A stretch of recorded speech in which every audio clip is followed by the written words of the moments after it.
With all the current issues on our agenda, we tend to forget that we are in the midst of the fourth industrial revolution, which accelerates global change in much more comprehensive and faster ways than the previous three revolutions.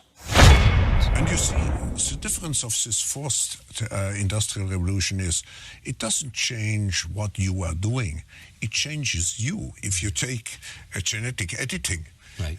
Just as an example, it's you who are changed. And of course, this has a big impact on your identity. We need to realize that humans are now hackable animals. You can hack them. A good two-way communication system, direct communication system between brains and computers, this is kind of the watershed moment. I mean, once you have a good two-way, nobody has any idea what happens after that.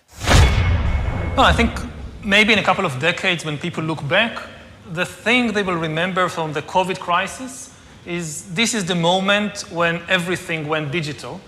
And if this was the moment when everything became monitored, that we agreed to be surveyed all the time, not just in authoritarian regimes, but even in democracies. And maybe most importantly at all, this was the moment when surveillance started going under the skin. I think that the big process that's happening right now in the world is hacking human beings, the ability to hack humans, to understand deeply what's happening within you, what makes you go. And for that, the most important data is not what you read and who you meet and what you buy, it's what's happening inside your body. So we had these two big revolutions, the computer science revolution, or the infotech revolution, and the revolution in the biological sciences. And they are still separate, but they are about to merge. History is truly at a turning point. We do not yet know the full extent and the systemic and structural changes which will happen.